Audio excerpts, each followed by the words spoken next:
IDC is one of the world's largest market research organizations focused on the IT market. So IDC provides services around all the different technology stacks.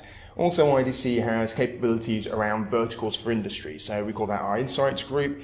We cover things like retail, energy, finance, and stuff like this. You know, my focus within there is I do two things. So I cover European retail insights research, and also, like say, the research for executives, for CIOs. Okay. Last years we talked a lot with IDC also about cloud and big data and mobility. What's the biggest talk of town this year? And I think it's a very good question. I think, you know, in the last, say, 3 years, those trends you've just described have gone from being what we call sort of nascent, as in, you know, things that people see on the horizon as a nice to have, to being something that everybody's now having to deal with. So I think the biggest conversation piece for this year is not so much, ooh, look, you know, cloud, isn't it new and wonderful? More about, actually, you know, I've got to go with cloud, it makes sense, or I've got to go with big data. What are the things I need to know for my business case? What are the things that other people have done that have failed? Yeah. What are the things that people have done that are successful? And provide some real tangible, impactful advice that helps people who haven't started the journey or are in the middle of it be successful.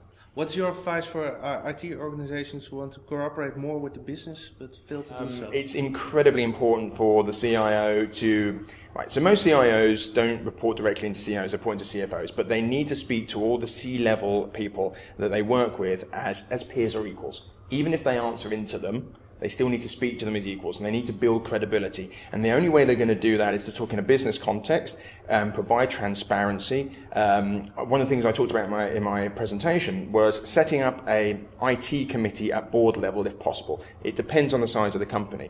But the reason being is it helps elevate the perception of IT.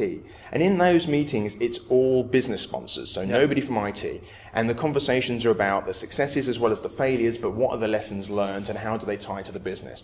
So a big role of the CIO, frankly, going forwards is marketing. They have to almost become an IT CMO. They have to market themselves internally, and they have to be the front, you know, and center face for IT. They can't hide in the IT department away anymore. So I also do a lot of other engagements around enterprise architects and enterprise architecture. And I would say that in the office, typically the most organizations, you have a CTO who reports into the CIO, and enterprise architects work for them. Now, enterprise architect as a role are people who typically come from the IT department, so they have a technical background, but they have a technical background at understanding lots of technologies as a generalists, not specifically. And their role is to engage with business, but broadly across, and understand not just IT architecture, but business architecture, almost to like an MBA level. How does a business operate?